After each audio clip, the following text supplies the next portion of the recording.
கொண்டிருப்பது நமது heaven TV. அதிகாலையில் கர்த்தரை நீ தேடினால் தென்படுவார், உனக்கு முன் வருவார். முழு மனதோடு அவரை நீ கூப்பிட்டால் பதில் தருவார், வழி காட்டிடுவார். மகளிர் மன்றாட்டு ஜெப நேரம், மன்றாடி ஜெபிக்க இரு தருணம். மகளிர் மன்றாட்டு ஜெப நேரம், மன்றாடி ஜெபிக்க இரு தருணம்.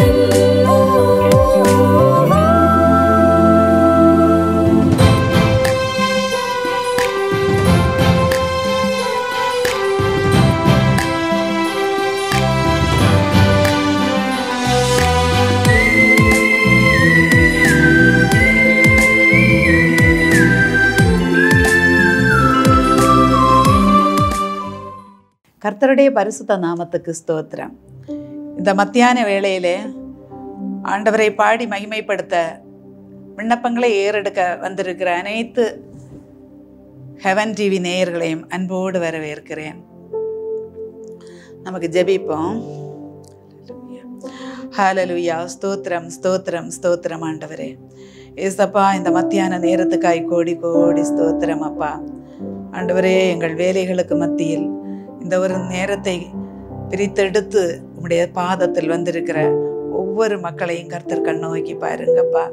தகப்பனே, இந்த நேரம் நாங்கள் மிகவும் கனமுள்ளதாய் செலவழிக்க கர்த்தர் உதவி செய்யுங்க. இந்த வசனத்தை கேட்க, இந்த விண்ணப்பங்களை ஏறெடுக்க வந்திருக்கிற ஒவ்வொருவரையும் கர்த்தர் கண்ணோக்கி பாருங்கப்பா. ஆண்டவரே, நீர் எங்கள் உள்ளங்களை திறந்தருளுங்க தகப்பனே. உம்முடைய வசனத்தை ஏற்றுக்கொள்ள எங்களுக்கு கிருபை தாருங்க கர்த்தாவே. சமாதானத்தை தாருங்க, சந்தோஷத்தை தாருங்க ஆண்டவரே. மிகுந்த அமைதியை தாருங்கப்பா. உமக்குள் நாங்கள் சந்தோஷித்து மகிழ கிருபை தாருங்கப்பா. நாங்கள் ஏறெடுக்கிற விண்ணப்பங்களை எல்லாம் கர்த்தர் கேட்டு பதிலளிங்கப்பா. நாங்கள் எப்படி ஜெபிக்க வேண்டும், எதற்காக ஜெபிக்க வேண்டும் என்று கர்த்தர் எங்களுக்கு கற்று தாருங்கப்பா. எங்களை தாழ்த்தி உம்முடைய திருக்கரத்தில் தருகிறோம். வந்திருக்கிற ஒவ்வொருவரையும் கர்த்தர் பேர் பேராய் தரந்தரமாய் ஆசீர்வதிங்கப்பா. அடிமை மறைத்த கர்த்தர் வெளிப்படுங்கப்பா. நீர் வார்த்தையை தாருங்கப்பா. தாழ்த்தி ஒப்படைக்கிறேன். மீட்பர் இயேசுவின் நாமத்தில் வேண்டுகிறேன். ஜெபங்களும் பரிசுத்த பிதாவே. ஒரு பாடலை பாடலாம். உள்ளம் ஆனந்த கீதத்திலே வெள்ளமாகவே பாய்ந்திடுதே, எந்த ஆத்துமதேசரையே என்றும் வாழ்த்தியே பாடிடுவேன். உள்ளம் ஆனந்த கீதத்திலே பாவ பாரம் நிறைந்தவனாய் பல நாட்களை நான் அலைந்தேன். அந்த பாரசிலுவையிலே எந்தன் பாரங்கள் சுமந்தவரே. உள்ளம் ஆனந்த கீதத்திலே மலை போன்றதொரு சோதனையில் மகிபன் என்னை கைவிடாரே. கல்வாரியின் அன்பினிலே கனிவோடென்னை அழைத்திடுவார். உள்ளம் ஆனந்த கீதத்திலே உலகம் முடியும் வரைக்கும் உந்தனோடிருப்பேன் என்றவர் வாக்கு மாறிடா நீசரையே. நம்பிடுவாய் துணையவரே. உள்ளம் ஆனந்த கீதத்திலே வெள்ளமாகவே பாய்ந்திடுதே, எந்த ஆத்துமதேசரையே என்றும் வாழ்த்தியே பாடிடுவேன். உள்ளம் ஆனந்த கீதத்திலே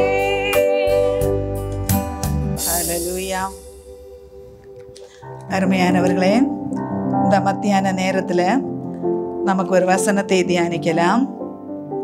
யாக்கோபு எழுதின நிருபம் 1வது அதிகாரம் 12வது வசனம். சோதனையை சகிக்கிற மனுஷன் பாக்கியவான், அவன் உத்தமன் என்று விளங்கின பின்பு கர்த்தர் தம்மிடத்தில் அன்பு கூறுகிறவர்களுக்கு வாக்குத்தத்தம் பண்ணின ஜீவ கிரீடத்தை பெறுவான். சோதனையை சகிக்கிற மனுஷன் பாக்கியவான். சோதனை என்பது எவருக்குமே பிடிக்காத ஒன்று. ஆனால் நம்முடைய கிறிஸ்தவ வாழ்க்கையில், உலக வாழ்க்கையில் அனுதினமும் நாம் சோதனையை எதிர்கொண்டு கொண்டே வருகிறோம்.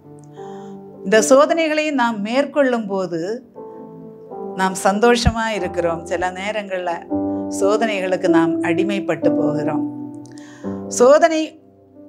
அப்படியாக சோதனை வரும்போது கூட அதை சகிக்க வேண்டும் என்று வேதம் நம்மை போதிக்கிறது. இந்த நாட்களில் நாம் பார்க்கும்போது எல்லா வசதிகள் இருந்தாலும் கூட சின்ன சின்ன காரணங்களுக்காக மக்கள் தங்களை அழித்து விடுகிறார்கள். தங்களை அழிக்கிறார்கள், மற்றவர்களை அழிக்கிறார்கள். சின்ன சின்ன காரணங்களுக்காக தற்கொலை எண்ணம் வந்து விடுகிறது. அந்த தற்கொலை எண்ணமே யாருக்கும் வரக்கூடாது. நம்முடைய ஜீவன் என்பது கர்த்தர் தந்த தீபம். அதை கர்த்தரிடத்தில் ஒப்புவிக்கும் வரையிலும், அவர் எடுக்கும் வரையிலும் நாம் பொறுமையோடு நம்முடைய வாழ்க்கையில் என்னதான் வந்தாலும் பொறுமையோடு அந்த சோதனைகளை நாம் சகிக்க வேண்டும். சில நேரங்களில் இந்த சோதனை ஏன் வந்தது என்று நமக்கே புரிய முடியாத நிலைமையில் இருப்போம். அப்படி இருந்தாலும் கூட நாம் நம்மை விட்டுவிடக்கூடாது. நம்மை நமக்குள்ளே திடப்படுத்தி கொள்ள வேண்டும். என்னதான் சோதனை வந்தாலும் வேதனை வந்தாலும் கர்த்தர் அறியாமல் ஒன்றுமே தேவனுடைய பிள்ளைகளுக்கு வராது. நம்முடைய தலையில் ஒரு முடி கூட ஆண்டவரை அறியாமல் விழாது என்று வேதம் சொல்லுகிறது. அப்படியாக இருக்கும்போது கர்த்தரை அறியாமல் நமக்கு எந்த சோதனையும் வர முடியாது. நாம் சோதனை வரும்போது அதை பாக்கியம் என்றே எண்ண வேண்டும். ஆண்டவருடைய கர்த்தருடைய ஒத்தாசையோடு அதை மேற்கொள்ள நாம் முயல வேண்டும். இனி இந்த சோதனை எப்படி வருகிறது? சோதனை எப்படி வருகிறது என்று சொல்லும்போது வேதாகமத்தில் யாக்கோபு 1வது அதிகாரம் 14வது வசனத்தில் அவனவன் தன் சுய இச்சையின்படியே இழுக்கப்பட்டு சிக்குண்டு சோதிக்கப்படுகிறான். அவனவன் தன் சுய இச்சையின்படியே இழுக்கப்பட்டு சிக்குண்டு சோதிக்கப்படுகிறான். சுய இச்சையின்படியே ஒவ்வொரு மனிதர்களுக்கும் ஒவ்வொரு விதமான ஆசைகள் உலகத்தில் உண்டு. தேவனுடைய பிள்ளைகளுக்கு ஆசைகள் இருந்தாலும் அவற்றை நாம் அடக்கி கொண்டு கர்த்தர் நடத்துகிற வழியில் செல்லுவோம். அப்படியாக நாம் செல்லும் போது நாம் சோதிக்கப்படுவது அரிது. அதே நேரத்தில் உலக பிரகாரமாக நாம் சிந்திக்கும் போது நமக்கு பலவிதமான இச்சைகள் மனிதர்களுக்கு ஏற்படுவதுண்டு. அதற்கு யாருமே விதிவிலக்கல்ல. பணமானாலும் பொருளானாலும் வசதிகளானாலும் இன்னும் பலவிதமான இச்சைகள் உலகத்தில் நமக்கு உண்டு. அந்த இச்சைகளுக்கு நம்மை ஒப்பு கொடுக்காதபடி, நாம் அதில் இழுக்கப்பட்டு சிக்குண்டு போகாதபடி நம்மை பாதுகாத்து கொள்ள வேண்டும். நாம் ஒரு முறை கூட அந்த வசனத்தை வாசிக்கிறேன்.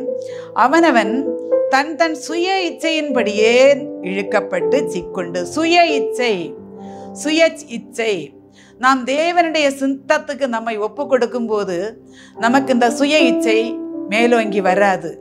எந்த ஒரு காரணம், எந்த ஒரு சிச்சுவேஷனாக இருந்தாலும் நாம் அந்த சிச்சுவேஷனை கர்த்தருடைய பாதத்தில் சமர்ப்பிக்க வேண்டும். கர்த்தருடைய சித்தத்துக்கு ஒப்பு கொடுக்கும் போது நாம் இந்த சுய இச்சையில் இழுக்கப்பட மாட்டோம்.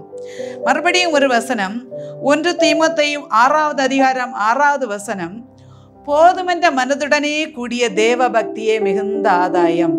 போதுமென்ற மனதுடனே கூடிய தேவ பக்தி. நாம் மற்றவர்களை பார்க்கும்போது அவர்களுக்கு அப்படி இருக்கிறது, இப்படி இருக்கிறது, அவர்கள் அப்படியாக இருக்கிறார்கள், செல்வ செழிப்பாக இருக்கிறார்கள் என்றெல்லாம் நமக்கு தோன்றலாம். ஆனால் உண்மையாகவே தேவனுடைய பிள்ளைகளுக்கு கர்த்தர் கொடுக்கிற வழிநடத்துதலும் சமாதானமும் சந்தோஷமும் மற்றவர்களுக்கு அதை அறிந்து கொள்ள முடியாது, ருசிக்க முடியாது.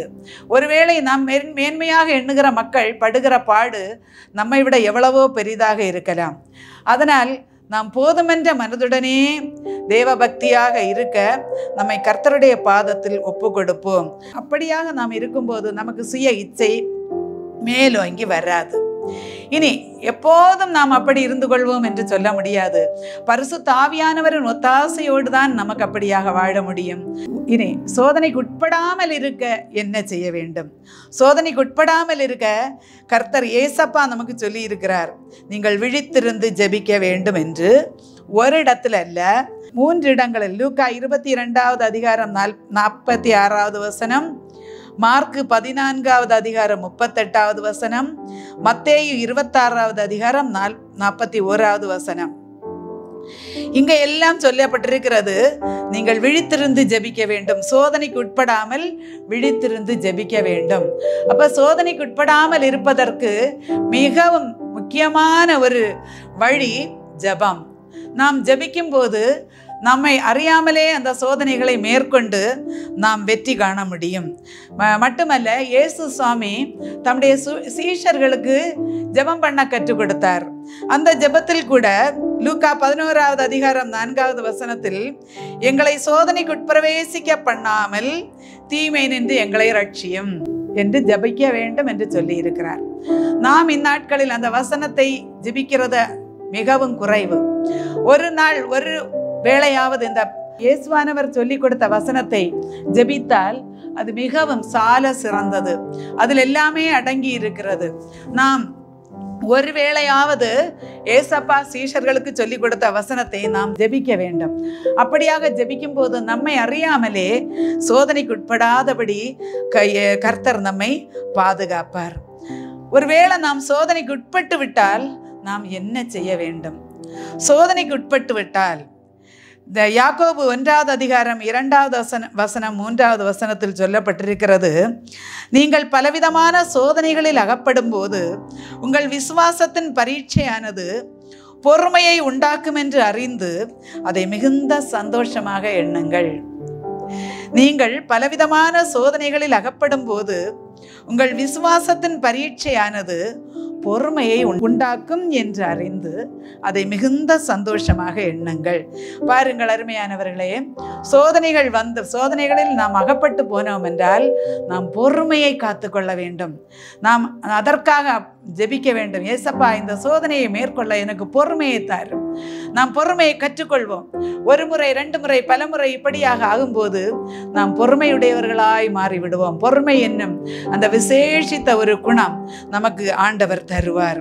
அதனால் நாம் சோதனைக்கு உட்படும் போது பதட்டம் அடையக்கூடாது. பதட்டம் அடைந்து ஏதாவது வார்த்தைகளை நாம் வாயிலிருந்து புறப்பட வைக்கக்கூடாது. பதட்டம் அடைந்து நாம் ஏதாவது செயல்களை செய்ய துணியக்கூடாது. ஆண்டவருடைய சமூகத்தில் நம்மை அர்ப்பணிக்க வேண்டும். யாக்கோபு 1வது அதிகாரம் 4வது வசனத்தை பார்க்கும்போது, பொறுமையானது பூரண கிரியை செய்ய கடவுது என்று சொல்லப்பட்டிருக்கிறது. இந்த பொறுமை நமக்கு மிகவும் குறைவு. பொறுமை இல்லாதபடி நாம் ஒரு சின்ன காரியம் வந்தவுடனே ஏதாவது செய்து விடுவோம் என்று நாம் செயல்பட தொடங்கி விடுவோம். பொறுமையோடு ஆண்டவருடைய பாதத்தில் அமர்ந்திருக்க வேண்டும். அவர் நமக்கு ஆலோசனை தருவார். பொறுமையோடு ஆண்டவருடைய சமூகத்தில் காத்திருக்கும் போது அவர் நமக்கு போதிப்பார். நாம் என்ன செய்ய வேண்டும், வலதுபுறம் இடதுபுறம் எங்க திரும்ப வேண்டும் என்று கர்த்தர் நம்மோடு பேசுவார். நாம் பொறுமையோடு ஜெபிக்க வேண்டும். ஜெபிக்கும் போது கர்த்தர் அந்த சோதனையிலிருந்து எப்படி வெளிவர வேண்டும் என்று நமக்கு போதிப்பார். சோதனை வரும்போது நாம் பேசுகிறதற்கு பொறுமையாகவும் கோபப்படுவதற்கு தாமதமாகவும் இருக்க வேண்டும் என்று யாக்கோபு 1வது அதிகாரம் 19வது வசனம் சொல்லுகிறது. நாம் பேசுவதற்கு பொறுமையாயிருக்க வேண்டும், கோபப்படுவதற்கு தாமதமாய் இருக்க வேண்டும். இந்த 2 குணங்களும் நமக்கு இருந்தால் எவ்வளவு மேன்மையாக இருக்கும். நாம் சின்ன சின்ன சோதனைகள் வரும்போதே நாம் தாறுமாறாய் பேசி விடுகிறோம். ஏதோ நாம் நினைத்தபடி நமக்கு அதிகாரம் இருக்கிறது என்று எதையோ பேசி விடுகிறோம். பேசி பேசி கோபம் அடைகிறோம். கோபத்தினால் நம்முடைய சரீரமே இளைப்படைந்து போகிறது. நம்முடைய மனித உறவுகள் கெட்டு போகிறது. நம்முடைய மனதின் அமைதி நாம் இழந்து போகிறோம். எனவே நாம் பேசுவதற்கு பொறுமையாகவும் கோபிக்கிறதற்கு தாமதமாகவும் இருக்க வேண்டும். இதெல்லாம் நம்மால் மனுஷிகமாக முடியாது. கர்த்தரோடு நாம் ஜெபிக்க வேண்டும். இப்படியான நற்குணங்கள் நமக்கு கிடைக்க வேண்டும் என்றால் பொறுமையோடு நாம் ஜெபத்தில் தரித்திருக்க வேண்டும். இனி ஒரு வசனம், ரோமர் 12வது அதிகாரம் 12வது வசனம் சொல்லுகிறது, உபத்திரவத்தில் பொறுமையாயிருங்கள். உபத்திரவம் வரும்போது நாம் செயல்பட துடிக்க கூடாது. பொறுமையாக அந்த உபத்திரவத்தை நாம் சகிக்க வேண்டும். அப்போது நாம் அமைதியாக இருந்தால் கர்த்தர் நமக்காக யுத்தம் பண்ணுவார். யுத்தம் கர்த்தர் ஏற்று நடத்துவார். நாம் கர்த்தருக்கு செயல்பட நாம் விட்டு கொடுக்க வேண்டும். 46வது சங்கீதத்தில் நீங்கள் அமர்ந்திருந்து நானே தேவன் என்று அறிந்து கொள்ளுங்கள் என்று சொல்லப்பட்டிருக்கிறது. நமக்கு வரும் சோதனைகளை மேற்கொள்ள கர்த்தரை நாம் அழைப்போம் என்றால் நாம் அமர்ந்திருந்து ஜெபிக்க வேண்டும். அப்போது கர்த்தர் நமக்காக வெளிப்பட்டு வருவார். இனி சோதனையை சகிக்கிற மனிதனுக்கு என்ன கிடைக்கும்? நாம் வாசித்த முதல் வசனத்தில் நாம் வசனமாக எடுத்த வசனம் யாக்கோபு 1:12 அது சொல்லப்பட்டிருக்கிறது. சோதனைகளை சகிக்கிற மனுஷன் பாக்கியவான், அவன் உத்தமன் என்று விளங்கின பின்பு கர்த்தர் தம்மிடத்தில் அன்பு கூறுகிறவர்களுக்கு வாக்குத்தத்தம் பண்ணின ஜீவ கிரீடத்தை பெறுவான். நாம் சோதனைகளை சகிக்கும் போது நாம் உத்தமர்களாய் விளங்குகிறோம். நாம் உத்தமர்களாய் விளங்கும் போது நம்மை சோதிக்கிற மக்கள், நமக்கு வருத்தங்களை உண்டு பண்ணுகிறவர்கள், அவர்களும் சந்திக்கப்படுவார்கள். அவர்களும் ரட்சிக்கப்படுவதற்கு ஏதுவாகும். நாம் அவர்களுக்கு மாதிரியாக காணப்படுவோம். ஆண்டவருடைய நாமம் மகிமைப்படும். அப்படியாக நாம் உத்தமர் என்று விளங்கின பின்பு கர்த்தர் தம்மிடத்தில் அன்பு கூறுகிறவர்களுக்கு வாக்குத்தத்தம் பண்ணின ஜீவ கிரீடத்தை தருவார். வாக்குத்தத்தம் பண்ண ஜீவ கிரீடத்தை தருவார். அந்த ஜீவ கிரீடத்தை பெற்றுக்கொள்ள வேண்டும் என்ற ஒரே வாஞ்சையோடு நாம் இருப்போம் என்றால் நாம் நிச்சயமாகவே இந்த சோதனைகளை எல்லாம் சகிக்க வேண்டும். மனுஷனுக்கு நேரிடுகிற சோதனை அல்லாமல் வேறொரு சோதனையும் நமக்கு நேரிடவில்லை. கர்த்தர் சோதனைகளை எல்லாம் சகித்தார். எனவே இந்த மத்தியான நேரத்தில் அதை நாம் மனதில் கொள்வோம். நாம் பிறரை குறை கூறுவதல்ல. நம்முடைய கண்களில் பெரிய கோலை வைத்துக்கொண்டு அடுத்தவர்களுடைய கண்களில் உள்ள துரும்பை பார்த்து நாம் கோபப்படுகிறோம். இந்த நிலைமை மாற வேண்டும். நாம் இறைவனோடு பற்றி இருப்போம். உத்தமன் என்று நாம் விளங்க வேண்டும். பொறுமையை காத்துக்கொள்வோம். சோதனையை சகித்துக் கொள்வோம். ஜீவ கிரீடத்தை பெற்றுக்கொள்ள கர்த்தர் நமக்கு உதவி செய்வாராக. ஜெபிப்போம். ஹல்லேலூயா. ஸ்தோத்திரம் ஆண்டவரே, ஸ்தோத்திரம் அப்பா, ஸ்தோத்திரம் ஸ்தோத்திரம் ஸ்தோத்திரம் ஆண்டவரே. நன்றியோடு அப்பாவை துதிக்கிறோம், மகிமைப்படுத்துகிறோம் ஆண்டவரே. இந்த மத்தியான நேரத்தில் பலவிதமான எதிர்பார்ப்புகளோடு இந்த வசனத்தை கேட்கிற ஒவ்வொரு மக்களோடும் நீர் கூட இருங்கப்பா. மற்றவர்களுக்காக ஜெபிக்க வேண்டும் என்ற எண்ணத்தோடு இந்த ஜெபத்தில் பங்கு பெற்றிருக்கிற ஒவ்வொருவரையும் கர்த்தர் கண்ணோக்கி பாருங்கப்பா. ஒருவருக்காய் ஒருவர் ஜெபியுங்கள் என்று சொன்னீரே ஆண்டவரே. நாங்கள் மற்றவர்களுக்காக பாரம் எடுத்து ஜெபிக்க எங்களுக்கு கிருபை தாருங்கப்பா ஆண்டவரே. தேசத்துக்காய் ஜெபிக்க எங்களுக்கு கிருபை தாருங்க தகப்பனே. ஏசப்பா, தேசம் ஆண்டவரே இந்த நாட்களில் போகிற போக்கை பார்த்தால் ஆண்டவரே இது என்னமாய் முடியுமோ என்று பயமாக இருக்கிறதப்பா. உம்முடைய வருகை அதி சமீபம் தகப்பனே. ஆண்டவரே, நாங்கள் உலகத்தின் காரியங்களுக்காக பாரப்படுவதை விட ஆண்டவரே உம்முடைய ராஜ்யத்துக்காய் நாங்கள் பாரப்பட எங்களுக்கு நீர் கிருபை தாருங்க. எங்க தேசத்தை கர்த்தர் கண்ணோக்கி பாருங்கப்பா. தேசத்தில் உம்முடைய பரிசுத்த ஆவியானவரே ஆண்டவரே அதிகமாய் அசைவாட பண்ணுங்கப்பா. பரிசுத்த அக்னியை ஒவ்வொருவர் மேலும் போடுங்க தகப்பனே. அபிஷேகிக்கப்படட்டப்பா. ஒவ்வொருவரும் அபிஷேகிக்கப்படட்டு கர்த்தாவே. எங்க தேசத்துல எழுப்புதல் உண்டாகட்டு கர்த்தாவே. கடைசி நாட்களில் மாம்சமானவர் யாவர் மேலும் என் ஆவியை ஊற்றுவேன் என்று சொன்னீரே ஆண்டவரே. அப்பா, வாலிபர்கள் தரிசனங்களை காண்பார்கள், மூப்பர்கள் சொப்பனங்களை காண்பார்கள் என்று சொன்னீரே ஆண்டவரே. பிள்ளைகள் மூலமாய் குழந்தைகள் பாலகர் வாயினால் நீர் மகிமைப்படுவீர் என்று சொல்லப்பட்டிருக்கிறதே அப்பா. ஒட்டுமொத்தத்தில் கர்த்தாவே உம்முடைய பரிசுத்த ஆவியினால் ஒவ்வொருவரையும் நீர் நிரப்புங்கப்பா. கேட்கிற எவனும் பெற்றுக்கொள்வான் என்று சொன்னீரே ஆண்டவரே. அப்போ ஒவ்வொரு ஆத்துமாக்களையும் ஆண்டவரே உடைய பரிசுத்த ஆவியினால் நிறைத்து ஆண்டவரே இந்த கடைசி காலத்தில் நேர்மையாக நேர்த்தியாக பரிசுத்தமாக வாழ்வதற்கான பலனை ஒவ்வொருவருக்கும் தரும்படியாய் கெஞ்சி கேட்கிறோம் தகப்பனே, கேட்கிறோம் அப்பா. கர்த்தாவே, இந்த டிவி ஊழியத்தை கர்த்தர் ஆசீர்வதிங்க. ஹெவன் டிவி ஊழியத்தை ஆசீர்வதிங்க. இந்த ஊழியத்தில் பங்கு பெற்று செயல்புரிகிற ஒவ்வொரு ஊழியர்களையும் கர்த்தர் ஆசீர்வதிங்க அப்பா. இங்க வேலை செய்கிற ஒவ்வொருவரையும் கர்த்தர் ஆசீர்வதித்து ஆண்டவரே நீர் மேன்மைப்படுத்துங்கப்பா. இதன் நிமித்தம் தம்முடைய நாமம் மகிமைப்படட்டப்பா, மகிமைப்படட்ட கர்த்தாவே. ஏசப்பா, எங்க தேசத்தில் உள்ள வாலிபர்கள் ஆண்டவரே பெரியவர்கள் எல்லாரையும் உடைய திருக்கரத்தில் தருகிறேன். குடி பழக்கத்திற்கு, போதை பழக்கத்திற்கு, ஆண்டவரே விபச்சார வேசித்தனத்திற்கு, செல்போனுக்கு, ஆண்டவரே கேம்ஸுக்கு, ஆண்டவரே சூதாட்டத்துக்கு அடிமைப்பட்டு நடக்கிற ஒவ்வொரு மக்களையும் கர்த்தர் சந்திப்பீராக. இந்த பாவ பழக்க வழக்கங்களில் இருந்து ஒவ்வொருவரையும் விடுவீங்க அப்பா. ஆண்டவரே தம்முடைய பிள்ளைகளுக்கு எதிராய் சத்ருவானவன் எவ்வளவோ கண்ணிகளை ஆண்டவரே கொண்டு போடும்போது அந்த கண்ணிகள்ல நம்முடைய பிள்ளைகள் அகப்பட்டு போகாதபடி கர்த்தர் இறங்கி பாதுகாத்து கொள்ளுங்கப்பா. ஒவ்வொருவரும் உடைய வேதத்தை நேசிக்க கிருபை கொடுங்கப்பா. உடைய வசனங்களை ஒவ்வொருவருக்கும் அனுப்பி கொடுங்க தகப்பனே. பாவ செயல்களில் விழுந்து விடாதபடி கர்த்தர் ஒவ்வொருவரையும் ஆண்டவரே நீர் பாதுகாத்து கொள்ளுங்க. நீர் அதி சீக்கிரத்தில் வருவீர் கர்த்தாவே. ஒவ்வொருவருக்கும் அவர்களுடைய ஆண்டவரே கிரியைக்கு தக்க பலன் என்னோடு கூட வருகிறது என்று சொன்னீரே ஆண்டவரே. அப்பா நாங்கள் நல்ல கிரியைகளை இந்த உலகத்தில் செய்ய ஒவ்வொருவருக்கும் நீர் எங்களுக்கு இரக்கம் செய்யுங்கப்பா. இரக்கம் செய்யுங்க தகப்பனே. ஏசப்பா ஆண்டவரே எங்க ஆண்டவரே இந்த தேசத்துல டாஸ்மாக் கடைகள், விபச்சார விடுதிகள் எல்லாம் இயேசுவின் நாமத்தில் பூட்டப்படுவதாக. மக்களை பாவத்துக்கு நேராக இழுக்கிற செயல்கள் எல்லாம் இயேசுவின் நாமத்தில் முற்றிலும் அழிக்கப்படுவதாக. அழியட்டப்பா, அழியட்டு ஏசப்பா. ஸ்தோத்திரம் ஆண்டவரே. ஏசப்பா தற்கொலை ஆவிகள், கொலவரி ஆவிகள் இயேசுவின் நாமத்தில் முற்றிலும் அழியட்டு, அழியட்டு, அழியட்டு. கடன் பாரத்தினால கஷ்டப்படுகிறவர்களுடைய கடன் பாரங்களை எல்லாம் கர்த்தர் தீர்த்து கொடுங்கப்பா. ஆண்டவரே ஏசப்பா தேவையில்லாத காரியங்கள்ல ஈடுபட்டு தங்களை ஆண்டவரே மாய்த்து கொள்ள ஆண்டவரே துடித்து கொண்டிருக்கிற மக்களை கர்த்தர் சந்திப்பீராக. ஒரு விசை கர்த்தாவே அவர்களுடைய உள்ளங்கள்ல கர்த்தர் கிரியை செய்யுங்க தகப்பனே. விபத்துக்களையும் ஆபத்துகளையும் உண்டு பண்ணுகிற பொல்லாத சத்ருவின் கிரியைகள் இயேசுவின் நாமத்தில் முற்றிலும் முடக்கப்படுவதாக. வாகனங்களில் யாத்திரை செய்கிற ஒவ்வொருவரையும் கர்த்தர் கண்ணோக்கி பாருங்கப்பா. ஒவ்வொரு வாகனத்துக்கு முன்னாக ஆண்டவரே உம்முடைய சமூகம் செல்லட்டு கர்த்தாவே. உம்முடைய பிரசன்னம் ஒவ்வொருவரையும் சூழ்ந்திருக்கட்டப்பா. ஆண்டவரே ஒவ்வொரு வீட்டு வாசல்களிலும் உம்முடைய பரிசுத்த இரத்தம் பூசப்படட்டு கர்த்தாவே. எங்க சாலைகளில் எல்லாம் பரிசுத்த இரத்தம் தெளிக்கப்படுவதாக. இரத்தம் சிந்துதல் எங்க தேசத்துல இருக்க கூடாது கர்த்தாவே. எல்லா ஜனங்களும் சந்தோஷமாய் வாழ கர்த்தர் அனுகிரகம் செய்யுங்கப்பா. எங்களை எல்லாம் உடைய திருக்கரத்தில் தாழ்த்தி தாழ்த்தி தருகிறோம் கர்த்தாவே. கர்த்தர் பெரிய காரியங்களை செய்யுங்கப்பா. ஆண்டவரே மற்றவர்களை வஞ்சித்து ஆண்டவரே கடன்களை வாங்கி சேர்த்து தாங்கள் இன்பமாக வாழ்ந்து கொண்டு ஆண்டவரே கடன் தந்தவர்களை வேதனைப்படுத்துகிற மக்கள் ஏராளம் இருக்கிறார்கள் அப்பா. அப்படிப்பட்ட மக்களை கர்த்தர் சந்திங்கப்பா.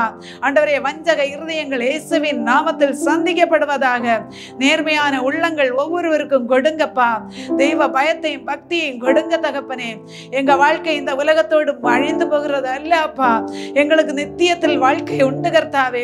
அதற்கென்று நாங்கள் எல்லாரும் ஒருவரை ஒருவர் ஆயத்தப்படுத்திக் கொள்ள கர்த்தர் உதவி செய்யுங்கப்பா. உம்மை அறியாத ஜனங்களுக்கு உடைய வசனத்தை எடுத்து செல்ல ஒவ்வொருவருக்கும் கிருபை தாருங்க தகப்பனே. ஆண்டவரே சுவிசேஷத்தை அறிவிப்பது எங்கள் மேல் விழுந்த கடமை ஆண்டவரே. அதை நாங்கள் ஒவ்வொருவரும் நிறைவேற்ற கர்த்தர் அனுகிரகம் செய்யுங்கப்பா. தம்முடைய ஊழியங்களை செய்யும் மக்கள் ஆண்டவரே தங்களுடைய பெருமைக்கென்று செய்யாதபடி தங்கள் மேல் விழுந்த கடமை என்று தேவனுடைய நாம மகிமைப்படும்படியாக தங்களை அர்ப்பணித்து ஆண்டவரே ஊழியம் செய்ய கர்த்தர் ஒவ்வொரு ஊழியக்காரர்களுக்கும் நீர் உதவி செய்யுங்கப்பா. உதவி செய்யுங்கப்பா. வருத்தத்தோடும் பாரத்தோடும் கஷ்டத்தோடும் ஆண்டவரே மலைகளிலும் தீவுகளிலும் ஆண்டவரே பயங்கரமான காடுகளிலும் தம்முடைய வசனத்தை எடுத்து சென்று கொண்டிருக்கிற தம்முடைய பிள்ளைகளை கர்த்தர் நோக்கி பாருங்க தகப்பனே. அந்த பிள்ளைகளை கர்த்தர் கண்ணின் கண்மணி போல பாதுகாத்துக் கொள்ளுங்க. எந்த விதமான ஆபத்துகளோ மோசங்களோ பலவீனங்களோ நோய்களோ மரணமோ ஒன்றும் வந்து அவர்களை பாதிக்காதபடி கர்த்தர் இரக்கம் செய்யுங்கப்பா. குடும்பமாய் கர்த்தர் பாதுகாத்துக் கொள்ளுங்கப்பா. பாதுகாத்துக் கொள்ளுங்க தகப்பனே. அப்பா ஜனங்களுடைய இருதயங்கள் திறக்கப்படட்டப்பா. சத்ருவானவனுடைய கிரியைகள் முற்றிலும் அழியட்டு கர்த்தாவே. பரிசுத்த மேலோங்கி வரட்டப்பா. ஏசப்பா இயேசுவின் கிறிஸ்துவின் சிந்தை உங்களில் இருக்க கடவதென்று சொன்னீரேப்பா. உம்முடைய சிந்தை எங்கள் இருதயங்களை ஆளுகை செய்யட்டு தகப்பனே. கர்த்தர் பெரிய காரியங்களை செய்யும்படியாய் கெஞ்சி கேட்கிறேன் அப்பா. ஏசப்பா தம்முடைய ஊழியக்கார பிள்ளைகளை ஆண்டவரே கஷ்டப்படுத்துகிற வேதனைப்படுத்துகிற எதிர்க்கிற அவர்களோடு போராடுகிற துஷ்ட மனிதர்களை ஆண்டவரே கர்த்தர் சந்தியுங்க. ஆண்டவரே தாங்கள் செய்கிறது இன்னதென்று அறியாதபடி இருக்கிற அந்த மனிதர்கள் இயேசுவின் நாமத்தில் சந்திக்கப்படுவார்களாக. சவுலை பவுலாய் மாற்றிய கர்த்தர் அப்படிப்பட்ட எதிர்த்து நிற்கிற உள்ளங்களை சந்தியுங்கப்பா. மனுஷனால் கூடாதது தேவனால் கூடும் கர்த்தாவே. நீர் ஒரு வார்த்தை சொன்னால் போதுமே தகப்பனே. ஏசப்பா சவுலை பார்த்து, சவுலே சவுலே நீ ஏன் என்னை துன்பப்படுத்துகிறாய் என்று கேட்டீரே அப்பா. அப்படியாக கர்த்தர் ஆண்டவரே தம்முடைய பிள்ளைகளை வேதனைப்படுத்துகிற மக்களோடு கர்த்தர் பேசுங்கப்பா, பேசுங்க கர்த்தாவே. எந்த காரணமுமின்றி சிறையில் அடைக்கப்பட்டிருக்கிற தேவ ஊழியக்காரர்கள் இருக்கிறார்கள் அப்பா. ஆண்டவரே எந்த காரணமுமின்றி அநியாயமாய் உடைக்கப்பட்ட தேவாலயங்கள் எவ்வளவோ இருக்கிறதப்பா. ஏசப்பா நீர் கண்ணோக்கி பாருங்க தகப்பனே.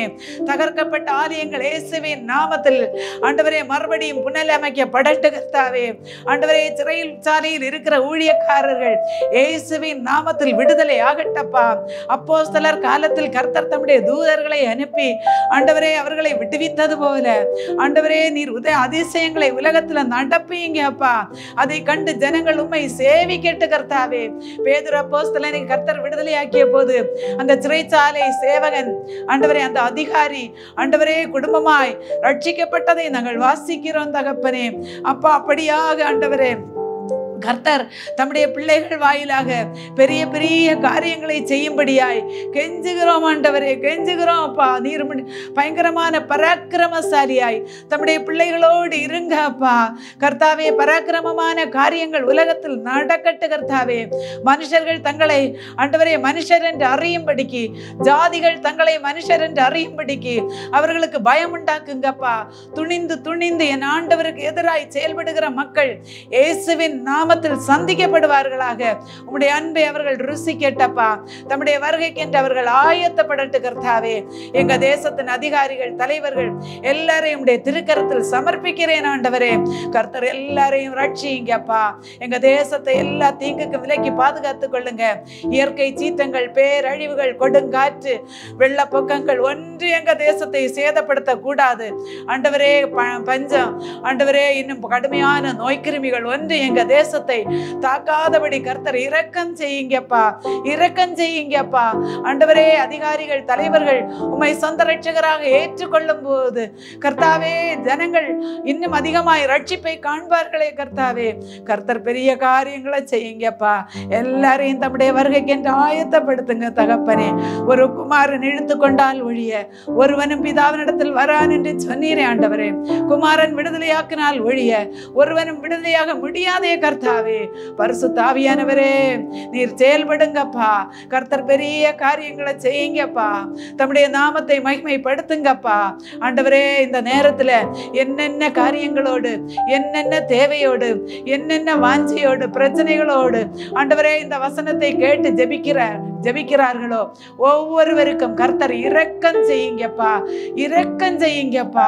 இந்த வசனங்களை கேட்டது நல்லது, ஜெபித்தது நல்லது, நாங்கள் விடுதலை பெற்றோம் என்று அவர்கள் உண்மை மகிமைப்படுத்தத்தக்கதாய் கர்த்தர் பெரிய காரியங்களை செய்யுங்கப்பா. இந்த வசனங்கள் ஒன்று வீணாய் போகக்கூடாது கர்த்தாவே. அப்பா உம்முடைய திருக்கரத்தில் மறுபடியும் மறுபடியும் தாழ்த்தி தருகிறேன் ஆண்டவரே. கனம் துதி மகிமை யாவற்றையும் உமக்கே செலுத்துகிறேன்.